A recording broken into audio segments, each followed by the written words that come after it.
Voilà, tout le plaisir est pour moi de pénétrer encore une fois chez vous, dans vos salons, dans vos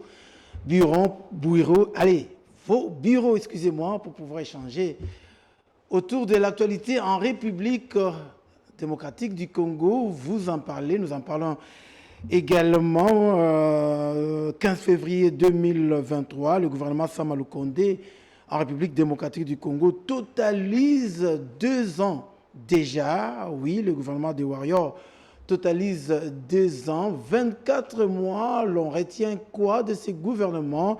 Nous en parlons au cours de ces plateaux spéciaux. Situation sécuritaire à l'est de la RDC, l'Union européenne, n'est-ce pas, demande au Rwanda d'utiliser tout le moyen pour faire pression sur le M23 afin qu'il se retire des zones occupées. Encore une fois, c'est une force diplomatique de Félix Antoine Tshisekedi, une force diplomatique du gouvernement Sama Lukonde. Nous en parlons au cours de ces plateaux spéciaux qui va également revenir sur la visite du pape François qui est également revenu sur cette question de l'insécurité à l'Est. Kinshasa, ville propre, les maisons tombent, les immeubles tombent, sont écroulés par les bulldozers de l'hôtel de ville. Oui, on en parle également. Puis finalement, nous allons faire un tour du côté du Haut-Ouélé où on parle d'un scandale de 2 millions de dollars. Nous en parlons sur ce plateau avec notre invité qui est déjà présent. Il s'agit de Tanzi Mandrandel, député national honoraire. Bienvenue à vous. Merci. Tout le plaisir est pour moi de vous retrouver sur ce plateau. Ça fait longtemps, Tanzi Mandrandel. Oui, moi également. Vous nous avez fouillé, hein? Non, j'entendais juste votre invitation et je vous remercie aujourd'hui de penser à moi afin de partager ce que je pense sur la République et comment les choses évoluent. Alors dites-nous, vous êtes député honoraire. Il faudrait rappeler que vous avez été élu avec combien de voix encore? Avec 25 000 voix. 25 000 voix. Ouais. À vous seul, vous avez pu faire 25 000 voix du côté du Haut-Ouélé. Ça, c'était à la députation. Vous savez, il y a un problème. À l'époque, heureusement, on a changé la loi électorale. Oui. À l'époque, c'était l'ancienne loi. Il y avait ce qu'on appelle les concours de voix. Oui. C'est-à-dire on devait additionner, faire la somme de toutes les voix et celui qui a plus de voix peut passer. Oui. Or, par exemple, dans la ville de Kinshasa, quand vous allez à Lukunga ou quoi, oui, vous voyez, il y a plusieurs députés, d'où sur la liste, on aura chaque parti ou regroupement politique aura plusieurs candidats. Oui. Et c'est la somme de voix de tous ces candidats. Oui. La liste, comme on dit. Et le premier, même si vous avez 200 voix, 300 voix, 400 voix, mais c'est lui qui a seulement 401 voix, c'est lui qui passe. Par contre... Qui passe et qui bénéficie de voix des autres. Des autres. Voilà. Mais par contre, vous pouvez être seul dans une circonscription. Et vous avez par exemple 10 000 voix. Et que vos amis n'ont pas vraiment... n'ont pas eu autant de voix. Autant de voix. Et vos 10 000 voix là tomberont. Vous avez un poids politique. Vous êtes député, vous avez 10 000 avec vos 400 voix, mais l'autre, avec ses 10 000 voix, il tombe. Ah, c'est ça là. Est-ce que ces choses-là ont changé maintenant? Ça ne sera pas... Oui, maintenant là, c'est à la majorité simple. Il n'y a plus le concours de voix. On voit la liste, celui qui a le premier, le deuxième, individuellement. Plus question de la liste. Et si vous êtes fort, vous pouvez passer dans un parti. Vous êtes le premier, deuxième, troisième. Vous passez le même parti. Sans problème. Celui qui fait le nombre de voix requises, oui. Oui, c'est tout. Sur la liste, pas le nombre de voix requises. C'est-à-dire, dans la circonscription, c'est lui qui a reçu plus de voix. Il y aura un deuxième. Un troisième. Il n'y a pas question de faire les concours de voix avec les autres. Ok. Alors là, maintenant, c'était quelle année que vous étiez député comme ça? C'était de 2012 à 2018. Alors, à 2012 à 2018, c'est bien cela? Oui. Ok. Et voilà, député Tanzi Mandrandel, on va dire que le gouvernement Sama Lukonde, comme on l'a dit, a déjà 2 ans, les warriors comme on les appelle. Hein. Alors de vous, vous êtes observateur politique, quelle lecture vous faites, on va dire, dans l'ensemble de ce gouvernement Sama Lukonde? Bon, dans l'ensemble, le gouvernement vient de totaliser 2 ans. Le gouvernement C'est un gouvernement qui vient juste après celui de FCC Cash. Hein. Oui, oui. Il vient juste après le FCC Cash. Eh bien, à mon appréciation, je trouve que le gouvernement avait commencé avec plusieurs difficultés. Oui. Mais aussi longtemps que le jour avance, le gouvernement est en train d'améliorer aussi sa gouvernance. Petit à petit, mais il y a encore des choses, des défis à relever. Des défis qui seront peut-être relevés par, on va dire, l'autre mandature du prochain président, parce que tout ne peut pas être fait dans une seule mandature, Tanzi Mandrandel. Ça, je sais. Ouais. Même si on est élu, même le président Félix Tshisekedi, il ne va pas tout faire. Oui. Tout faire. Donc, il ne peut pas mener le pays au retour de Jésus-Christ. Non, il ne peut pas tout faire. C'est-à-dire, il fait ce qu'il est capable de faire pendant la durée lui conférée par la Constitution. Oui. Et le reste, ce qu'on dit chez nous, à Lingala, Moussa les a lokola nyama ya nzoku. Okokiole yango yo mokote ole parti na yo, otikipe mu oya koyape. Oui, mais parti na yo siko, il faut lire en bien. Est-ce que le gouvernement Sama Lukonde n'a parti na ye? Est-ce que ça l'a bien? Est-ce que Tokoki cause a espoir que bon, ma camarade tambe la même moi qui togo quoi? Oui, le gouvernement, moi je vais donner au gouvernement 6,5 sur 10. Ok, carrément. Oui, 6,5 sur 10. Alors, le gouvernement 6,5 sur 10, il a réussi notamment, le gouvernement, par l'entremise du président Félix Tshisekedi, à nous ramener le pape ici dans la ville de Kinshasa, pour ne pas dire en République démocratique du Congo. Le pape qui, lui, a parlé à toutes les classes sociales, d'abord la jeunesse, ensuite les hommes politiques, mais également les ecclésiastiques. Qu'est-ce que vous avez retenu? Oui, d'abord, je remercie et je félicite l'Excellence, Monsieur le Président de la République, ainsi que le gouvernement, pour tous les efforts possibles qu'ils ont faits pour nous ramener le pape ici. Ce sont des choses rares, ça ne vient pas dans tout le pays. Oui. C'est un grand honneur pour notre pays de recevoir les souverains pontifes. Dans notre cas, on parle de plus de 38 ans après. Oui, c'est après 38 ans. Donc vous voyez, un enfant qui était né à ce moment-là n'a jamais vu le pape et on a l'occasion encore qu'il revienne chez nous dans 38 ans. On ne sait plus, le prochain pape reviendra quand. Oui. En tout cas, je félicite le gouvernement, d'abord le président de la République, personnellement. Je félicite aussi tous les membres du gouvernement pour leur implication. Et sans oublier aussi la SENCO qui a vraiment collaboré avec le gouvernement pour que les choses aillent normalement. Excusez-moi, je vais aussi féliciter notre police nationale. Ok.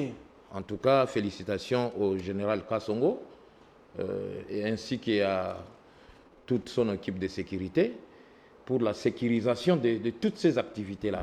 Nous n'avons pas... On parle de 2 millions, de 2 millions de personnes au stade de Martin, de 80 000. Il n'y a pas eu d'accidents, il n'y a pas eu de morts comme ailleurs, tout ça. Et tout était bien passé, bien organisé. En tout cas, coup de chapeau au général Kassongo pour ce travail-là. J'espère qu'il puisse continuer vers ce sens-là. Alors justement, Tanzi, l'interpellation du pape sur la sécurité à l'Est, c'est lorsque le pape interpelle, on va dire comme ça, la communauté internationale et tous les multinationaux qui ont le main plongé dans la République démocratique du Congo et qui créent l'insécurité. Êtes-vous convaincu que cette interpellation du pape va atteindre l'humanité d'une manière générale pour qu'incessamment la sécurité revienne à l'Est? Oui, nécessairement. Nécessairement. Vous savez, moi j'étais content d'entendre le pape dire tout haut que ces multinationales-là, il avait bien dit, je répète, ôtez vos mains de la République démocratique du Congo. Et vous savez, ce qui se passe chez nous est clair. On sait qui sont derrière tous ces gens-là, qui sont derrière les Rwandais et les M23. Moi, je le disais toujours avant, mais on ne me le croyait pas. Que le M23 n'a jamais existé et n'existe pas. Dès le début, moi, je n'ai jamais crié à ça. Et je vous informe, moi, les années passées, j'ai écrit, avant même ces histoires au début, j'ai déjà écrit 4 lettres au président de la République pour signifier cela, ces histoires des ADF, ces histoires de M23, que le M23 n'existe pas. C'est l'armée rwandaise, claire et nette. On n'a pas voulu croire, on cherche à embrouiller les histoires, mais aujourd'hui, tout le monde est d'accord avec moi. Tout le monde est d'accord avec moi que c'est l'armée rwandaise. Et ce qui se passe, aujourd'hui, je vais vous révéler encore une chose. Nous sommes, je suis de la frontière avec le Sud-Soudan et on a beaucoup de transactions avec l'Ouganda. Mais qu'est-ce que nous avons constaté? Il y a plusieurs Rwandais. Vous parlez là de Haute-Ouélé. Oui, de Haute-Ouélé. C'est ça, Et l'Ituri, nous fréquentons plus l'Ouganda. Il y a beaucoup de Rwandais qui quittent le Rwanda pour l'Ouganda. Et vous savez, quand il y avait le début de la rébellion de M23, si vous vous rappelez, il y avait des machines d'enrôlement qui étaient pillées dans le Nord Kivu. Ces machines-là sont ramenées au Rwanda et que ces gens-là sont en train de délivrer des cartes d'enrôlement aux Rwandais. Et ces Rwandais-là entrent en Ouganda et ils se présentent comme réfugiés congolais. Là, c'est l'époque. Je vous dis, la majorité des Rwandais que vous allez trouver aujourd'hui en Ouganda, ils se réclament des Congolais et que, ce qui est grave, les HCR lui octroient le statut de réfugié congolais. Mais ce ne sont pas des Congolais. Vous allez voir, pendant les fêtes, le Christmas, ils se rendent tous à Kigali. Ils ne connaissent, parfois ils ne connaissent ni Swahili, ni Lingala, ni Chiluba, ni Kikongo. Là, alors j'interpelle nos services de sécurité. Alors là, ma question c'est de savoir, l'histoire dont vous faites allusion là, c'est dans les années antérieures où vous l'actualisez cette histoire justement? Non, ça existe jusqu'à aujourd'hui. Aujourd'hui, quand on parle, Kagame veut faire voir que ce ne sont pas des Rwandais, ce sont des Congolais, ou ce sont des réfugiés congolais qui rentrent chez eux. C'est faux. Ce sont des Rwandais. Ce sont des Rwandais. Ce sont des Rwandais. Et donc, avec l'appel du pape, on peut espérer qu'il y aura quand même un secousse dans le sens de l'avantage de la RDC. Oui, c'est une grande diplomatie que le gouvernement Sama Lukonde, sous les auspices du président de la République, est en train de mener. Et petit à petit, bien que les gens voient qu'il n'y a pas de changement, mais moi je suis objectif. Hein. Je vois qu'on est en train d'avancer. On est en train d'avancer petit à petit. Vous savez, la guerre, c'est comme une maladie. Quand vous tombez malade, vous ne pouvez pas guérir en un jour. Non, ce petit à petit, le gouvernement ne dort pas, même le président de la République ne dort pas. Il est en train de penser. Vous voyez, moi, quand je suis les télévisions, je suis les radios, je me dis, mais ces gens... Vous voyez, le président Félix, je sais ce qu'il dit. C'est que moi, avec vous, nous pensons. Nous sommes à 10 000 fois en retard de ce qu'il lui pense. Pourquoi? Parce qu'il est la personne la mieux informée. Le premier Congolais, c'est lui, et c'est le premier Congolais la mieux informée de toutes les situations de la République, avec tous les détails. Et quand quelqu'un vient, il prend le leaks à la télévision, commence à parler, et aussi, vous êtes de la presse, Mes chers, l'histoire de la guerre, ce n'est pas l'histoire de Vita Imana ou de Werason JB. Non, hein? Non. Ce sont les histoires où le sang de nos compatriotes sont en train de couler. Cessez un peu de débattre ces histoires d'une façon, je ne sais pas moi, terre à terre. Ouais. Non, non. Si nous voulons l'information, ce n'est que les voies officielles qui peuvent nous transmettre les informations de ce qui se passe. Oui, mais le problème, c'est que les voies officielles aussi ne disent pas tout et qu'il y a des journalistes, allez, dans le cadre, dans l'exercice de leurs fonctions, qui sont en mesure d'avoir des informations venant de chez M. Mandrandel, venant de ce M. Fils et Fili, etc., etc. C'est ça aussi le problème. Non, non, non, non, non, non. Là, si les journalistes veulent avoir des informations, il va aller à l'état-major général des FARDC. Oui. On ne refuse personne. Il peut aller au gouvernement, il peut aller au ministère de l'Intérieur. On ne chasse pas les gens là-bas.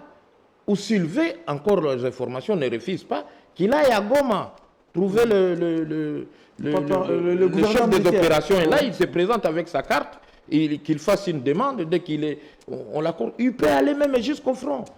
Alors justement, oui, justement, en fonction de cette situation sécuritaire, justement, il faudrait rappeler, Mandrandel, que l'Union européenne, n'est-ce pas, demande au Rwanda d'utiliser tous les moyens pour faire pression sur le M23 afin qu'il se retire de zones occupées. Il faudrait dire que l'Union européenne insiste sur le respect du plan convenu entre les chefs de l'état-major de l'EAC le 9 février à Nairobi, au Kenya. Elle estime qu'à l'absence de la mise en œuvre des engagements et des décisions prises par les différentes parties et la poursuite des combats, particulièrement autour de Goma, aggrave une situation humanitaire désastreuse. Alors, Tanzi Mandrandel, tout le monde, même l'Union européenne, à côté sous Masolo Yango, pour que le Rwanda, oui, le Rwanda, on le cite maintenant, puisse faire pression sur le M23, afin que le M23 se retire. Encore une fois, une victoire diplomatique. Oui, la situation de la guerre chez nous, à l'Est, c'est clair. Il n'y a pas de doute. Même bien avant que le président puisse le dire clairement, il y a eu des rapports des experts des États-Unis, les rapports de la MONUSCO. Qui travaille à la MONUSCO? La plupart. Il y a aussi des délégations de l'Union européenne. Ils savent bien que c'est le Rwanda. Et ce sont leurs entreprises qui sont installées au Rwanda qui veulent maintenir l'Est de la République dans un état de chaos pour qu'il continue à piller nos ressources. C'est clair. Mon frère, allez à Kigali voir des constructions là-bas. Et qui construisent là-bas? Vous allez trouver, ce sont des grands barons américains, ce sont des Anglais, des Français qui sont là. Et si l'Union européenne décide de les faire, en tout cas, ça ira de son intérêt de le faire parce que... alors, aussi, on va dire justement que c'est... Je reviens aussi face à la France. Oui. Face à la France. Que l'Union européenne cesse aussi à nous jouer le jeu de serpent en deux têtes. D'un côté, c'est lui qui décide d'appuyer l'armée rwandaise oui, parce qu'il avait financé. Et de l'autre côté, non. Non, mais il finance l'armée rwandaise. Il finance l'armée rwandaise, c'est vrai, mais pas le M23. Dans le cadre des relations bilatérales avec le Rwanda, il a le droit de financer le Rwanda, mais tout en appelant le Rwanda à peser de son poids pour que le M23 se retire, Mandrandel. Heureusement, ça vous fera rire, hein? Heureusement, entre ces jours ici, j'appelle notre président Vie de loin. Ok. Vous comprenez? J'appelle le président. Vous l'avez surnommé Vie de loin? Oui, moi je l'ai surnommé Vie de loin. Il voit tellement loin. Il voit au travers. Le mur est là, il voit au travers maintenant. Il avait déjà vu, voilà pourquoi il a effectué autant de voyages en Europe, Union européenne, France, États-Unis, tout ça. Voilà. Le président est en train de voir très loin. Très loin. Nous n'avons pas, vous voyez, ce que nous voyons, ce n'est pas ce que le président voit. Ce que nous voyons, le président l'a vu il y a longtemps, je vous ai vu. Oui, mais Franck Diongo notamment, un leader politique comme vous d'ailleurs, pour lui, le président a trop traîné, 4 ans c'est trop, pour gérer cette guerre, aller mettre fin à cette guerre. Et pour lui, en 4 mois, 6 mois, il n'aurait jamais mis fin à cette guerre. Non. Vous dites qu'il est le président voit de loin, mais il a fait 4 ans. Vous savez, c'est pourquoi je vous dis, ces histoires de guerre, il ne faut pas en débattre dans des télévisions, dans des radios. L'histoire de guerre, ce n'est pas comme ça. Oui, on dit que la guerre, c'est comme si guerre est aussi... vous amenez un malade à l'hôpital et vous demandez au médecin dans 2 jours, 3 jours, qu'il rentre. Non. Le malade peut passer 10 ans. Il y a des malades qui ont passé même 20 ans au lit de l'hôpital. Ça dépend. Et vous savez, la guerre qu'il y a, ce n'est pas le M23. Donc le Congo est en train de se battre contre les grandes puissances du monde réunies au nom du M23. Oui. Au nom du M23. Parce que le M23, ce sont des grandes entreprises. Je me réserve de citer certains noms. Mais on parle de, comment on les appelle encore, ces multinationaux. Oui, ces multinationaux-là qui sont à la base. Ils le savent. Quand les souverains pontifes disent clairement, ôtez vos mains de la République démocratique du Congo. Le peuple congolais a droit à la paix, a droit au développement. Ce n'est pas pour rien.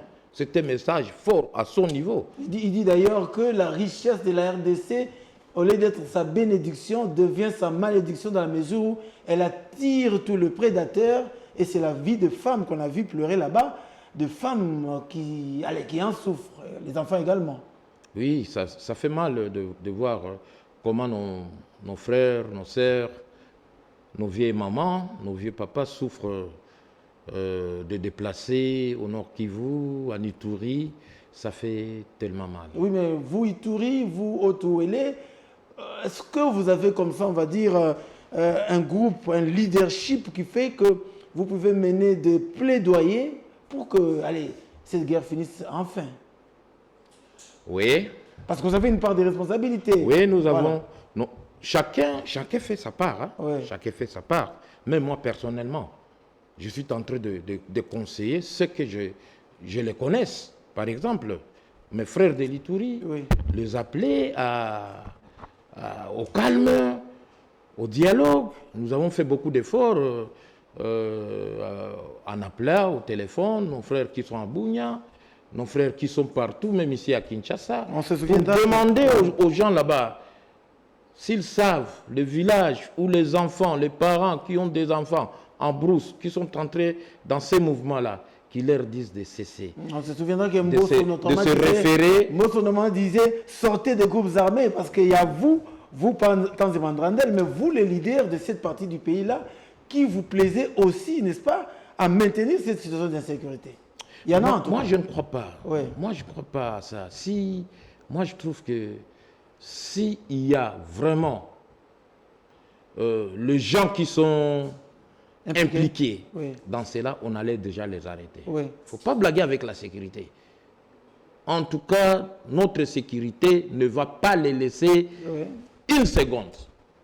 Et je crois que tout ce qui se dit, ce sont des bobards parce que jusque-là, on n'a pas arrêté un député, un leader. Même pas interpellé. Même pas interpellé. C'est-à-dire tout ce qu'ils se disent là, ce sont des bises, tout ça. Chacun veut dire ce qu'il veut, mais réellement, en matière sécuritaire, on ne blague pas. On ne peut pas blaguer en matière sécuritaire. Si c'était vrai, déjà, il devait être déjà sous les verrous. Alors, comment voyez-vous finalement, en tant que ressortissant de là, leader politique de là, avec 25 000 voix, ça veut dire que vous êtes très apprécié de l'autre côté. Comment voyez-vous l'avenir de la gestion justement de cette, on va dire, de la gestion de cette recherche de la sécurité à l'Est? Est-ce qu'il y a de l'espoir? Est-ce qu'on sent l'espoir revenir, que d'ici là, dans un avenir peut-être court terme, peut-être moyen terme, on va recouvrer la sécurité à l'Est? Moi, je trouve qu'il y a des initiatives à louer, comme la réunion qui s'était tenue au Kenya. Les groupes armés s'étaient rendus là-bas. C'était une réunion capitale. Mais en dehors de cette réunion-là, je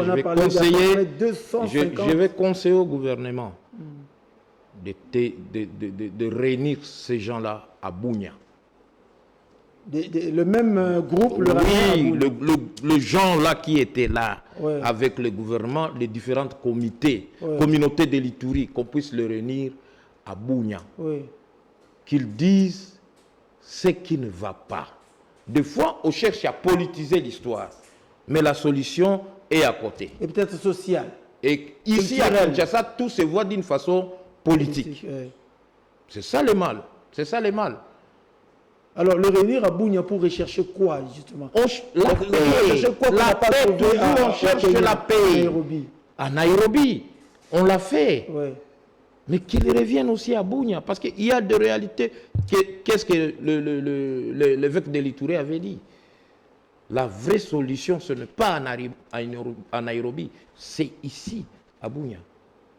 C'est-à-dire, il y a des choses qu'il faut régler réellement, sur place. Donc, j'interpelle aussi le ministre de l'Intérieur de tenir compte de la parole de l'évêque de Bunia.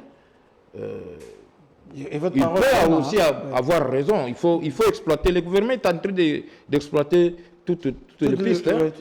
J'espère que ça va tomber dans les oreilles du gouvernement, justement. Oui.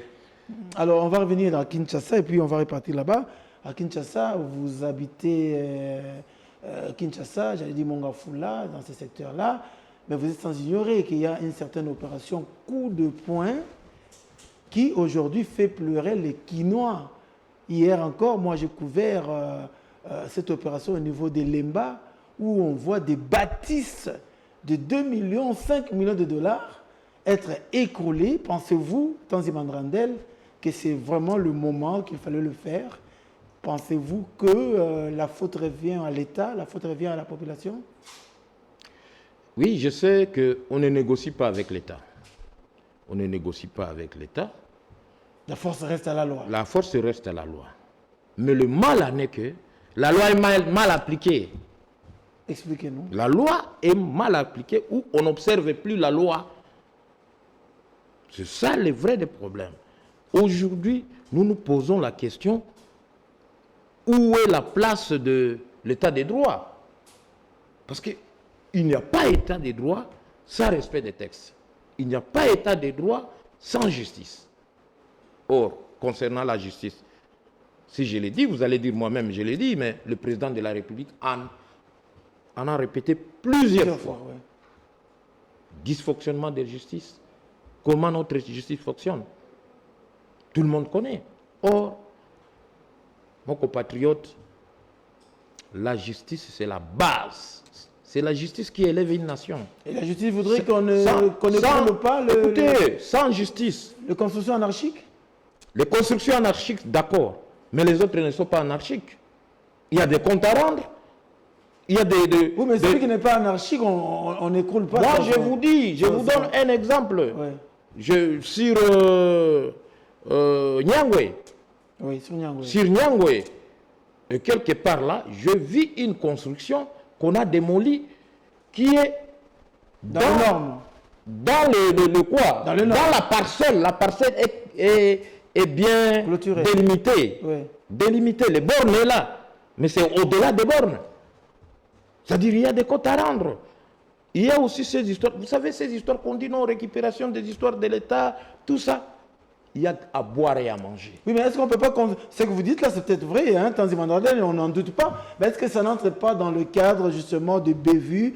Il arrive toujours, lorsqu'on applique une mesure, il y a parfois des bévues. Si cette personne-là se sent lésée, la personne dont vous faites allusion, elle n'a qu'à saisir les instances compétentes, non? C'est seulement la loi doit être appliquée pour tout le monde et d'une façon équitable. Mais quand vous voyez, il y a ces constructions-là, mais il y a d'autres constructions qu'on ne démolit pas. Moi, je vous l'ai dit. Je vous donne un exemple. La fois passée, le gouverneur était descendu aux cités de la Grâce. Mais les habitants là-bas, ils ont les titres. On a démoli d'abord le premier bâtiment, ok, au Bédengaliem. Démoli le deuxième bâtiment. Le troisième bâtiment, on n'a pas touché. On était sur place, il y a eu les téléphones. Et puis le gouverneur a dit non, laissez ça. On rentre. Vous comprenez? Vous auriez aimé qu'on détruise vous auriez aimé qu'on détruise non. S'il y a... exécution? C'est pour tout le monde. La loi, c'est pour tout le monde. Quand on dit on démolit les constructions anarchiques, on doit démolir pour tout le monde. Oui, c'est ça. Et cette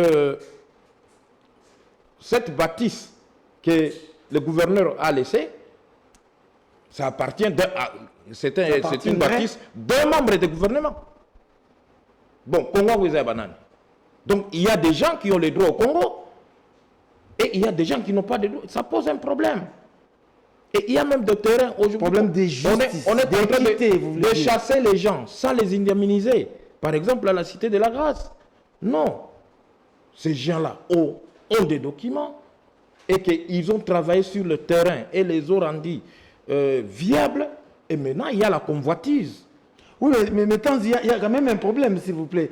Est-ce que vous êtes pour la démolition des constructions anarchiques, notamment sur le collecteur, comme on en a vu à Victoire, par exemple, à Matongué, ou vous n'êtes pas d'accord pour les constructions anarchiques? Moi, je suis d'accord. Moi, je suis d'accord avec ça. Oui. On doit démolir les constructions anarchiques. Je suis d'accord avec ça. Oui. Mais que ça soit pour tout le monde. Ok.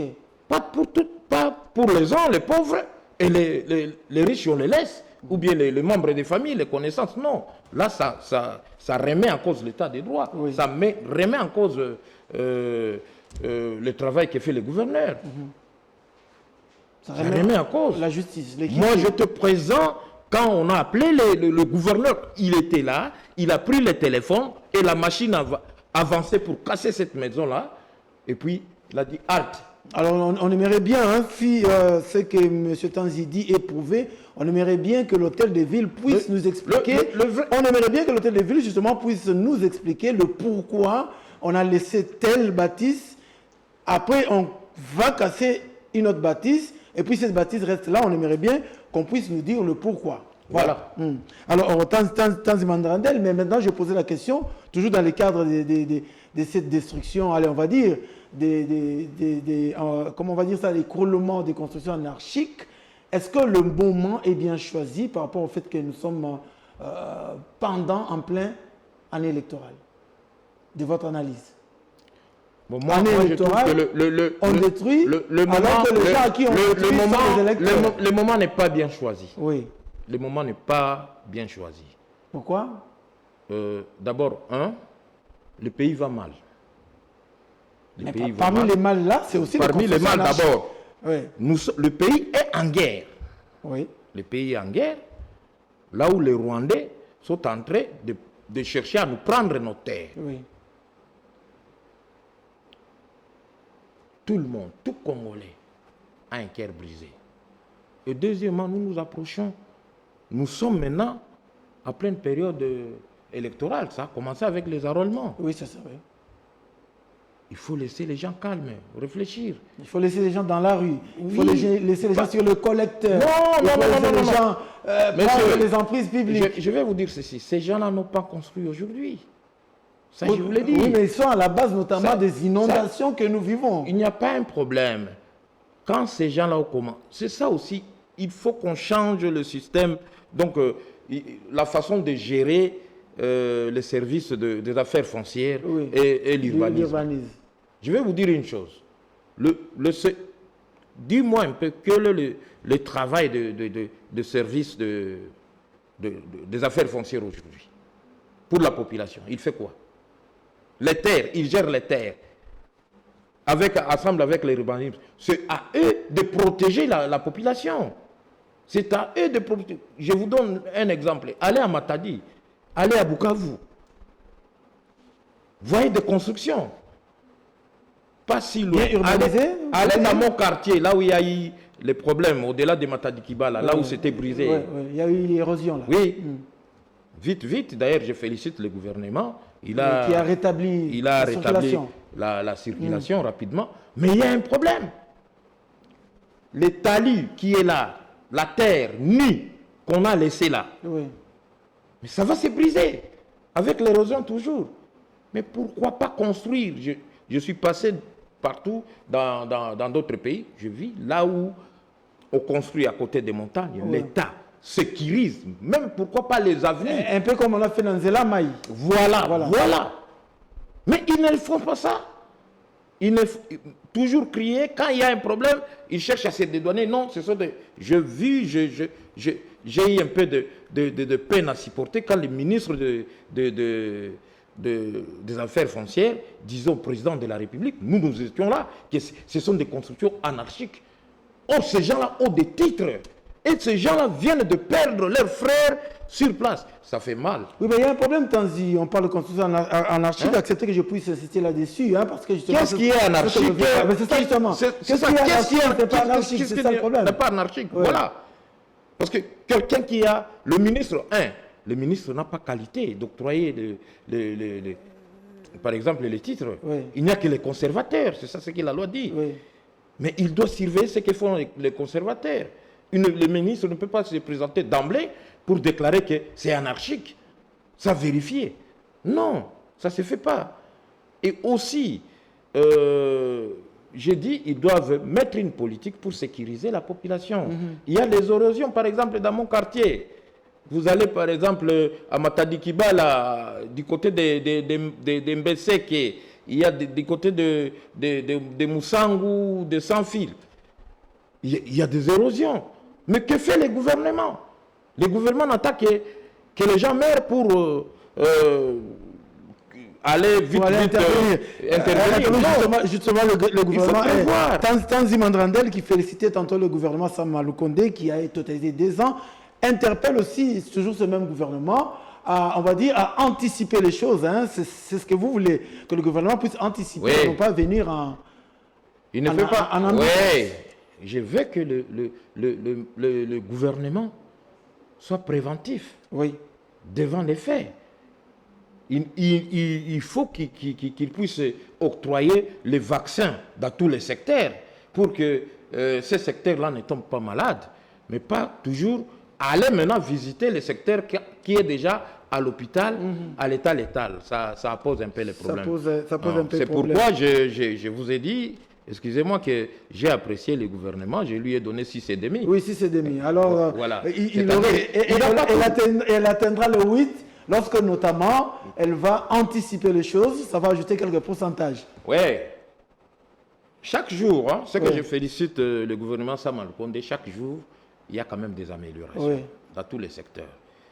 Il y a quelque chose un peu de nouveau. C'est que moi j'ai dit... le président Félix vient, c'est que le président Félix nous apprend.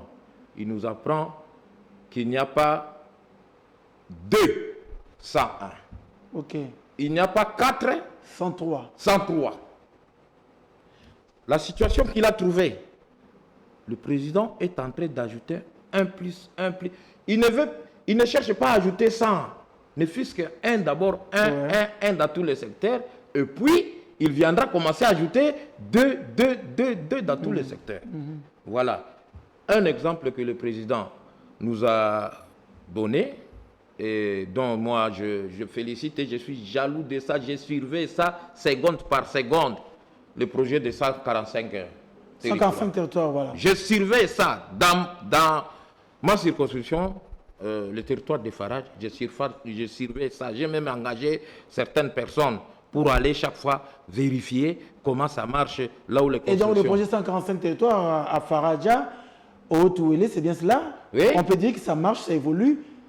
Ça évolue, oui, ça évolue. Il y a... au point de vous apaiser ou bien on va dire qu'il y a certains doutes comme on a constaté par exemple au Kasaï, lors de la tournée du président de la République, on avait constaté une certaine léthargie. Ce n'est pas le cas au Haut-Ouélé, à Faraja? Bon, je crois qu'il y a beaucoup à se dire. Oui, mais il y a beaucoup à se dire à ce point-là. Oui. Mais les constructions ont commencé. Quand je vous dis, je suis en train de suivre ça chaque jour parce que c'est de mon plein droit état que citoyen congolais à faire un contrôle citoyen. Parce que c'est l'argent de la République, c'est le projet que le président a décidé pour mon territoire. Nous tous, nous devons être impliqués. Il y avait, par exemple, chez nous, il y a des gens... D'abord, le problème commence ici à Kinshasa. On engage les entreprises ici. Ces entreprises-là ne sont pas représentées là-bas. Ces entreprises vont aller sous-traiter les autres qui sont au chef-lieu du territoire, de la province, ceux-là vont aller encore sous-traiter ceux qui sont localement. Et localement, peut-être, ils viennent, ils prennent les maçons là-bas, tout ça. Ils demandent maintenant, il y a des lieux où ils ont demandé à la population leur contribution. C'est là où moi j'ai dit non, ça ce n'est pas les fonds sociaux. Vous parlez de contribution financière ou bien leur participation? Leur participation. Dans le sens de veiller sur... non, pas de veiller. Leur participation, par exemple, en offrant le sable, le moellon. Moi j'ai dit non. Je suis d'accord. Si vous voulez, vous pouvez avoir les moellons. Vous les vendez pour eux. Mais pas pour leur dire que c'est votre participation. Vous, les villageois, vous allez prendre faire les travaux, des moellons, tout ça pour la construction. Non. Ce projet-là est financé complètement par le projet 145 territoires initié par le chef de l'État. Par le chef de l'État, justement. Totalement. Moi, j'ai dit totalement. Il n'y a même pas un simple... un grain de sable que la population peut contribuer là-bas. Oui, vous dites financé par le projet 145 territoires, au point où, notamment, on entend parler de ces scandales de millions de dollars. Alors, vous disiez que tout marchait comme sur des roulettes. Moi, j'ai insisté en vous posant la question, est-ce que tout va bien? Vous me dites, tout va bien, mais de l'autre côté, il y a le scandale de millions de dollars. Vous savez, comme les Quinois disent, les Hauts-Touélé, c'était coin à plus de 2000 km de Kinshasa. Oui. C'est des fois, les gouvernements n'étaient pas vraiment attention à ce qui se passe là-bas. Il y a beaucoup de scandales. Parce qu'aujourd'hui, moi, je me pose le revenu du Haut-Touélé par rapport à ce que le gouvernement fait. Je vous rappelle, nous sommes dans une province minière. En tout cas, nous devons être parmi les 5 premières provinces minières de la République. Et nous bénéficions, cette province-là bénéficie de redevances minières. Mais avec le minimum de 15% qu'on réserve aux ETD. Et ces deux ETD-là, comme l'entreprise et la concession se trouve sur plusieurs ETD, ils se partagent les 15% là. Mais il faut voir les degrés de développement dans nos chefferies. Avec le 15% là seulement. Et ces 15% là, ils les divisent selon les espaces et quoi. Alors vous dites degrés de développement, c'est-à-dire quoi? Le développement est lent ou on sent vraiment qu'il y a un impact positif sur le miel, la construction des écoles, la construction des centres de santé. Alors, mais là, vous m'intéressez. Vous êtes en train de nous révéler. Et comprenez-moi, là, ce sont les ETD. Mais la province a 25%. Mais on ne voit rien. Ok, d'accord. On ne voit rien. Mais subitement, ce que vous me disiez, il y a le scandale de 2 millions de dollars. Le scandale de 2 millions de dollars qui sort, où le ministre de Finances envoie un récépissé à la société Kibali Gold Mine pour un paiement provincial, hein? Pour couvrir un paiement de 2 millions de dollars sur la taxe péage route de 2023, 2024, 2025. C'est-à-dire, il veut percevoir toutes ces années-là budgétaires 2023, nous sommes d'abord au débit, 2024 et 2025. Percevoir anticipativement. Anticipativement. Alors là, vous parlez du ministre provincial. Oui, le ministre des Finances provincial. Voilà. Or, en envoyant les récépissés, c'est-à-dire, il y a eu déjà perception. Le récépissé vient couvrir, ok, ce que vous avez perçu. Heureusement, cette fois, je félicite le député provincial Ndouté du Haut-Touélé qui a interpellé. Il y a aussi, je félicite la population du Haut-Touélé qui a fait qui ont pression auprès des députés, auprès de tout le monde, pour voir clair dans ces histoires. Et ils ont vu clair, et les 2 millions, où sont-ils? On a interpellé le ministre provincial par l'Assemblée provinciale. Il était là. Il n'a pas eu le mot à justifier. Et 2 jours après, il a promis de venir avec les réponses. Et le jour de vote, on se retrouve, les députés viennent se retrouver avec sa lettre de démission. Ok. Heureusement, je félicite aussi le ministre de l'Intérieur, Asselo, de l'Intérieur, le vice-premier ministre de l'Intérieur, où je vis, il y a un message qui demande au gouverneur du Haut-Ouélé de surseoir l'acceptation de la démission de ce ministre des Finances en attendant les travaux de l'IGF qui doit descendre sur terrain pour voir clair. Sur ce dossier de 2 millions, on a l'impression que ce monsieur a reçu d'une manière ou d'une autre 2 millions de dollars. Mais il a voulu détourner. Moi, je trouve que cette histoire-là, il y a beaucoup de louches. Il y a une complicité avec la société Kibali. Où ils s'arrangent pour faire des actions mafieuses avec la société Kibali. Parce que comment Kibali, quand il y a eu pression, le chef de siège de Kibali va écrire maintenant au gouverneur que non, ils sont en train d'étudier. Il va envoyer à l'IRH pour étudier afin de libérer l'argent. C'est que l'argent n'était pas encore libéré. Mais comment le récépissé est remis à Kibali si l'argent n'était pas libéré? Là où il y a un problème. De même, en suivant le mot du président de l'Assemblée provinciale du Haut-Ouélé, qui interpelle le gouvernement provincial, que dans le rapport de mission de l'Assemblée provinciale effectuée sur l'affaire Megué et Bandaï, où il y a eu des cas de mort, il y a eu détournement.